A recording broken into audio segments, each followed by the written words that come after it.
Muito bem, seguimos com você. Agora a gente começa a discutir o tema reforma da Previdência. O projeto pelo governo foi encaminhado ainda no ano passado para a Assembleia Legislativa. Estive lá conversando na própria Assembleia, no edição extra, e a discussão voltou agora, viu, Cláudio Prisco Paraíso? Vai ser, portanto, discutido esse projeto na Assembleia agora nesses primeiros dias de fevereiro, com o retorno dos trabalhos na Assembleia Legislativa, com a intenção de reformar a Previdência. Vamos falar de aposentadoria dos servidores do Estado, Prisco. Inclusive, ontem tivemos a aprovação na CCJ da admissibilidade pela manhã, bem como à tarde em plenário.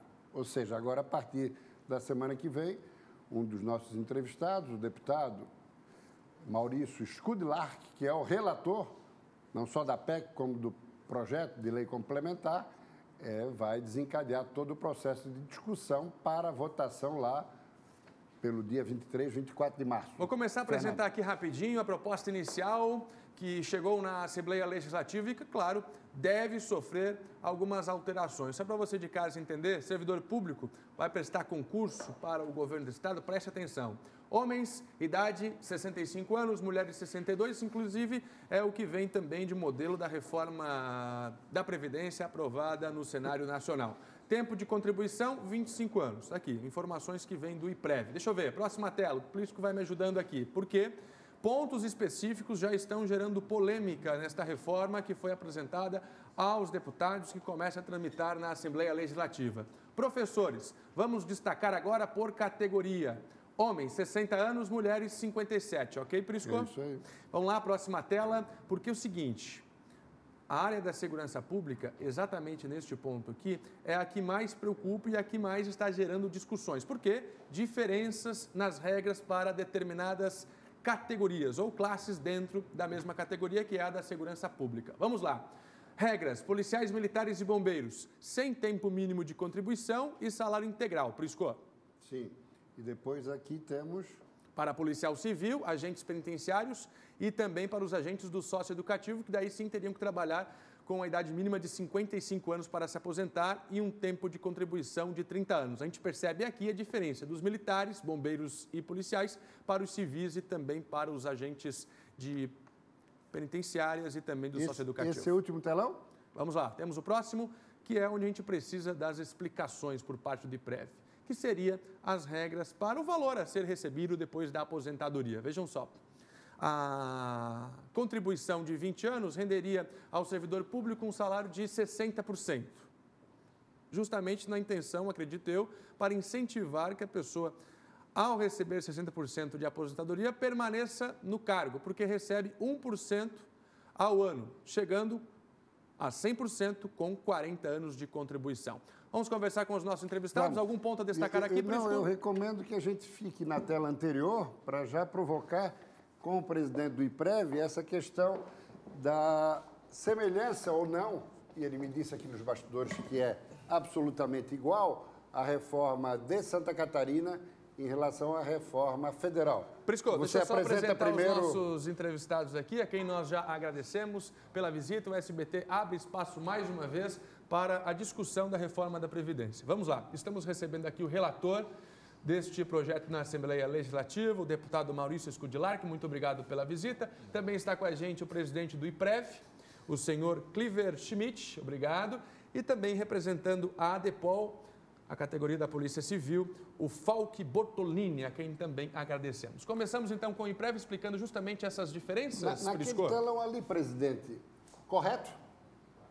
Exatamente. A nossa reforma, assim como não só para a questão da segurança pública, como para as demais categorias, né, a regra geral, ela reproduziu a regra aprovada pelo Congresso Nacional no último mês de novembro. Então, desde a emenda constitucional número 103, está valendo já para os servidores federais aquelas regras aprovadas na emenda constitucional. Então, lá em cima também tivemos uma injustiça, né? Porque aqui há um tratamento diferenciado em favor de militares e bombeiros. Inclusive, a Polícia Federal, no cenário nacional, tentou uma modificação e não conseguiu, a própria Polícia Federal. Isso. Algumas diretrizes que foram equacionadas nessa reforma 103 também estão contempladas na reforma da PEC paralela. Então, algumas regras que não foram contempladas lá estão tramitando agora na PEC paralela. Em relação a possíveis benefícios ou não para uma categoria ou outra, isso tem que ser relativizado. E por quê? Porque existem regras mais benéficas hoje para a Polícia Militar e também existem regras mais benéficas para os policiais civis. Então, nós temos regras benéficas, prós e contras para as duas categorias. Falque, boa tarde. O que acha dessa colocação? Boa tarde. Na realidade, inicialmente, eu gostaria de esclarecer que tanto a DEPOL quanto as demais entidades de segurança pública não são contra a reforma. A reforma há de ser feita. Entretanto, considerando o tratamento isonômico historicamente dado no estado de Santa Catarina à Polícia Militar e à Polícia Civil e demais entidades, a gente busca debater junto ao governo e agora nessa fase na Assembleia Legislativa um equilíbrio para a gente se aproximar mais das regras propostas para a Polícia Militar. Ou seja, um dos principais aspectos diz respeito ao cálculo da aposentadoria que o policial civil estará levando após seu período de trabalho. Ou seja, a integralidade e paridade é uma meta a ser buscada para todos os servidores, assim como foi atribuído aos militares. Então, presidente, antes de virmos aqui com o deputado, dentro dessa colocação. Então, esse contexto da paridade e integralidade, inclusive, já é uma discussão já de longa data, né? Ao longo dos últimos 3, 4 anos, antes mesmo de iniciar esse governo, essa discussão já veio à tona, inclusive algumas questões estão judicializadas também. Não lhe parece justo? Nesse contexto, a reivindicação é justa? Nesse contexto, em parte sim, né? Em parte sim.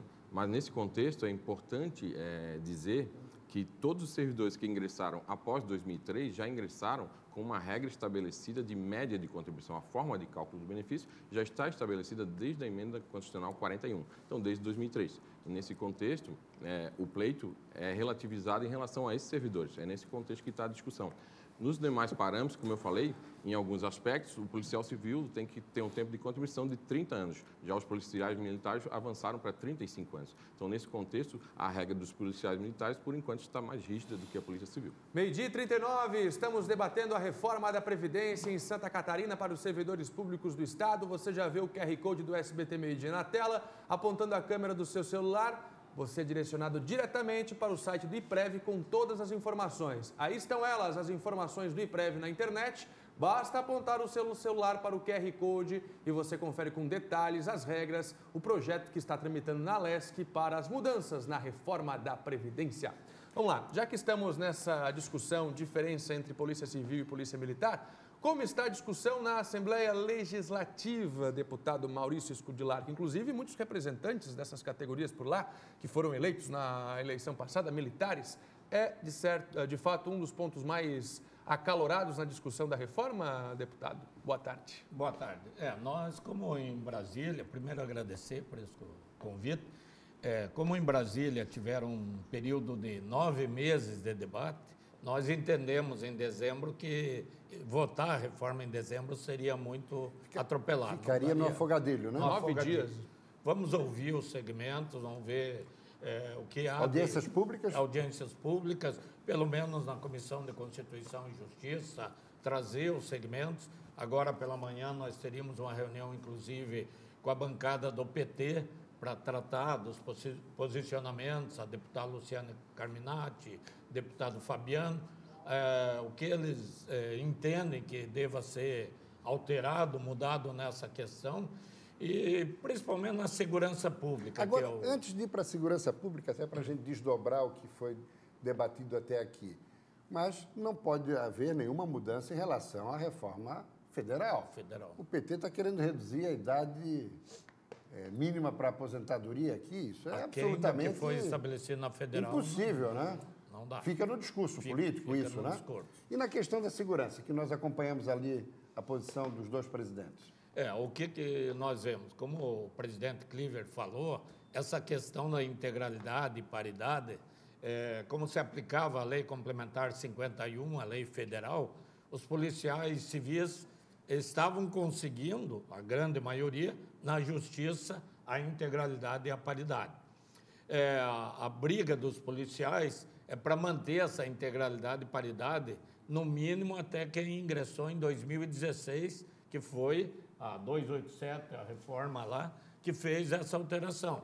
Então, o policial militar, ele se aposenta com o salário integral, e aquele cálculo ali que apareceu, de 50 mais 10 A última tela para a gente, por favor. Mas ele é sobre Para o policial civil, daí não é sobre o salário integral, é sobre o teto da Previdência. Certo. Então, aí que há a contrariedade dos funcionários da segurança pública para tentar ficar... E como corrigir isso? Eu conversava com o Cliver aqui, ele disse que se aplicar essa mesma regra dos militares, que eu acho que aí os policiais civis, o agente penitenciário, IGP, tinha que decidir. Eu quero, então, trabalhar 60 anos e contribuir 35, como é o militar, e ficar com a integralidade. Poderia ocorrer. E também há, como ele disse, a taxação dos inativos. Eu, como inativo, eu preferia contribuir mesmo na inatividade, mas ter uma aposentadoria maior, mas dentro daquilo que eu contribuí a vida toda. Então, esses ajustes que tem que buscar. Qual seria o caminho, Cliver? Então, na verdade, tem que equalizar essas formas. Algumas questões esbarram na questão constitucional e na questão técnica, né? Por exemplo, a alíquota dos militares foi reduzida a 9,5%, embora a base de cálculo tenha aumentado. Então, financeiramente, o Estado não teve perda com relação a essa redução de 14% para 9,5%. Mas no contexto da Polícia Civil, ela está no contexto dos servidores civis. E nesse aspecto, a alíquota deles tem que ser 14%. Eu não posso ter uma alíquota diferenciada para os professores e uma alíquota diferente para os policiais civis. Então, a alíquota deles tem que se manter no 14%.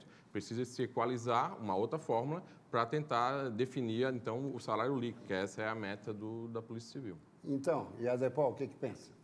Na realidade, a gente insiste nessa questão da integralidade e paridade para os servidores, tendo em vista que, até recentemente, o servidor da Polícia Civil, ele recebia um salário base muito baixo, sendo que ele tinha vantagens adicionais. Então, esse cálculo apresentado pelo governo vai acabar colocando muito para baixo o vencimento do servidor que vier a se aposentar. O debate vai ser na Assembleia, né, deputado Scurdilarch? Como é que a Assembleia vai conseguir uma solução capaz de agregar aos dois lados, governo e entidade? Olha, eu vejo de todos os deputados assim uma busca do consenso e do bom senso. Como você já falou, o equilíbrio com o que ficou estabelecido na federal, tá? E não criar desigualdade entre as categorias, principalmente da segurança pública. Até porque isso divide a categoria e isso gera também intranquilidade e insegurança à própria população, né? Vai ter dois profissionais ali com estímulo, com segurança completamente diferentes. Além do princípio isonômico, é fundamental que haja uma integração e uma complementação de atuação, né? Exato. Então, buscar a igualdade entre a Polícia Militar e os demais segmentos da segurança pública é fundamental para nós mantermos a qualidade de segurança que Santa Catarina tem. Para você que está chegando agora aqui no SBT Meio-Dia, agora 12h45, estamos debatendo a reforma da Previdência aqui no Estado. O assunto, sim, depois de ampla discussão no cenário nacional, chega a Santa Catarina e já está na Assembleia Legislativa. As regras para a aposentadoria vão mudar e nós estamos discutindo elas aqui.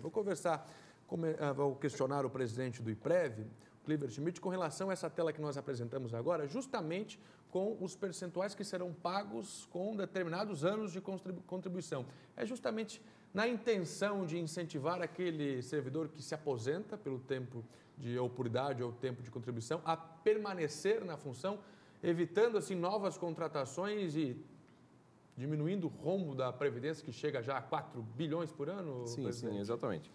São dois aspectos principais que contemplam essa reforma da Previdência, né, idealizada no Congresso Nacional. Primeiro, é estabelecer uma idade mínima, que para muitas categorias isso não existia e agora vai existir para todas. E segundo, a regra de contribuição, né? Você só alcança o 100% da média de benefícios se você permanecer durante 40 anos naquela função, né, ressalvados aqueles cargos que têm redução de idade. Então, nesse contexto, aquela regra dos 60% mais 1% de contribuição ao ano é uma regra específica da reforma de Santa Catarina. É a única regra que é diferenciada em relação à reforma no âmbito federal, porque lá é 60% mais 2% além dos 20 anos. Por que essa mudança, presidente? Na verdade, foi num contexto do grupo de trabalho que foi idealizado ainda no mês de novembro, né, com todos os poderes e órgãos. Essa proposta é oriunda do Ministério Público, no âmbito do grupo de trabalho, foi avalizada lá pelo grupo de trabalho, foi feito o impacto disso. Como o impacto era pequeno, a gente adotou isso como regra em Santa Catarina. Então, com essa regra, o benefício é um pouquinho maior para os servidores de Santa Catarina em relação aos servidores federais.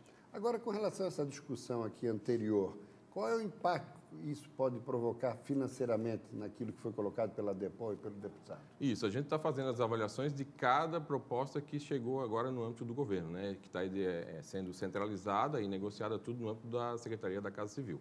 Então, a Secretaria recebe, encaminha o IPREV para fazer esse impacto atuarial e financeiro, né? Então, está sendo avaliado cada uma das alternativas para daí se tomar a decisão de qual é viável no âmbito do governo. O que a gente não pode é esvaziar, né, os 14 bilhões que estão prometidos com a nossa reforma. Ao todo, a economia gera 14 bilhões, embora no curto prazo ela é 1 bilhão nos próximos 10 anos, então ela é reduzida no curto prazo, mas a longo prazo ela é de 14 bi. Então, a gente não pode comprometer esse resultado que, a princípio, foi projetado lá no início da proposta. O governo está aberto à negociação? Está aberto à negociação com os parlamentares? Entendo que as categorias têm o pleito necessário lá no âmbito do parlamento. Foi nesse sentido que foi encaminhada a proposta e a gente já previa que essas negociações viriam no âmbito da tramitação. Pode acontecer se essa reforma não for aprovada. Já aconteceu a reforma em 2015 e agora a gente volta nesse assunto, reforma da Previdência. A situação fica delicada, presidente? Em 2015, só para que fique claro, foi apenas a elevação da contribuição. Elevação da alíquota, exatamente. Agora nós entramos na idade, né? Exatamente. Então, as nossas projeções indicam o seguinte: daqui a 5 anos nós teremos 2 servidores inativos e 1 servidor em atividade. Então, nós teremos 2/3 do nosso total de servidores na inatividade, né? Isso acaba... Hoje já tem mais Hoje já tem mais, exatamente. Ativo, né? Hoje nós estamos em torno de 60% na inatividade, 40% preocupante, né? Já é preocupante, mas nós estamos caminhando para 2 para 1. Né? Agora, em 2025, é a nossa projeção. Se continuarmos a galgar esse caminho que hoje estamos, sem fazer nenhuma reforma. Então, nesse contexto, a fixação de idades ela é essencial, fundamental para frear isso. Então, a questão das idades, o governo, nesse caso, não vai admitir nenhuma alteração com relação a idades mínimas. Com relação a cálculo, aí nós estamos exatamente negociando. Com relação à idade, nenhum parlamentar tem falado por hora nisso, né? Não, nós somos conscientes, hoje são aí 4 bilhões por ano que sai do caixa do governo para a Previdência. Recursos que deixam de ser aplicados em saúde, em segurança, em uma conta que só aumenta, né? Então, há uma consciência que o servidor público já tem uma previdência em relação ao CLTista e melhor, e que tem que ter essa contrapartida, senão o sistema fica insustentável. E outra coisa importante também, já estamos no limite do tempo? Estamos no limite do tempo. Mas só uma colocação, nós tivemos vários casos. Por exemplo, na Polícia Militar, oficiais se aposentando com menos de 50 anos. 45, 46, 47. Isso precisa acabar. Sem o quê, não há caixa para bancar, correto?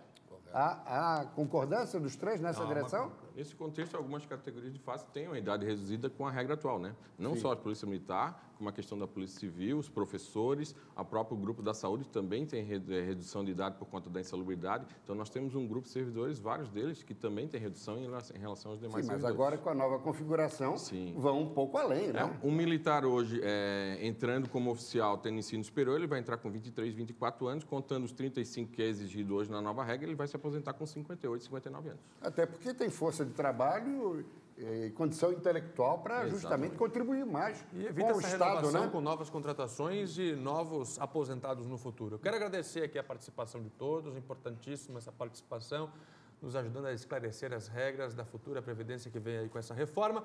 Agradeço a Falque Bortolini, que é representante da ADEPOL, trazendo aqui a opinião dos policiais civis com relação a isso, a reforma da Previdência. O presidente do IPREV também, nosso muito obrigado, esclarecendo todas as regras, o Cliver Schmidt. E ao deputado que é relator do projeto na LESC, o senhor Maurício Scudilar, que nosso muito obrigado.